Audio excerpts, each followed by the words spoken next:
دولت دنیا کی ہو یا ایمان کی، جتنی زیادہ بڑھ جائے اتنی نیند کم ہو جاتی ہے۔ دو انسانوں کا پیٹ کبھی نہیں بھرتا، پہلا وہ جس کو علم کی بھوک ہو اور دوسرا وہ جس کو مال کی بھوک ہو۔ انسان کا سب سے بڑا کارنامہ یہ ہے کہ وہ اپنے دل اور زبان کو قابو میں رکھے۔ جو غلطی کر نہیں سکتا وہ فرشتہ ہے، اور جو غلطی کر کے ڈٹ جائے وہ شیطان ہے، اور جو غلطی کر کے توبہ کر لے وہ انسان ہے۔ کلام میں نرمی اختیار کرو، کیونکہ لہجے کا اثر الفاظ سے زیادہ ہوتا ہے۔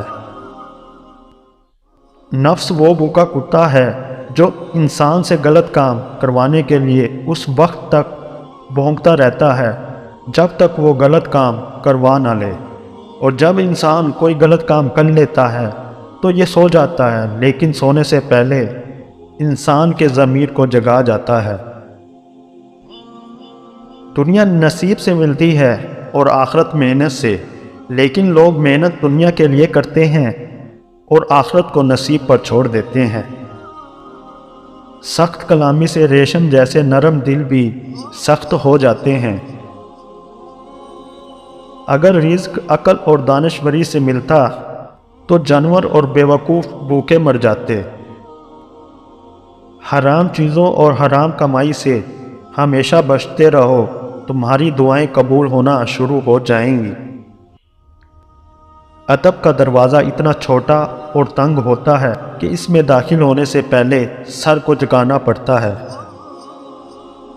کسی کی پہچان علم سے نہیں ہوتی بلکہ ادب سے ہوتی ہے، کیونکہ علم تو ابلیس کے پاس بھی تھا لیکن وہ ادب سے محروم تھا۔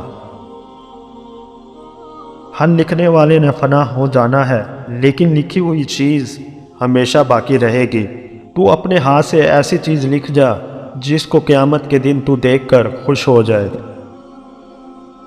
عورت کی بد اخلاقی پر صبر کرنے والا حضرت ایوب کے صبر کے برابر ثواب پائے گا۔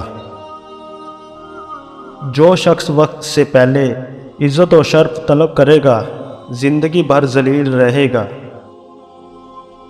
جو شخص حرام مال کھاتا ہے اس کے تمام اعضاء گناہ میں پڑ جاتے ہیں، خواہ وہ چاہے یا نہ چاہے۔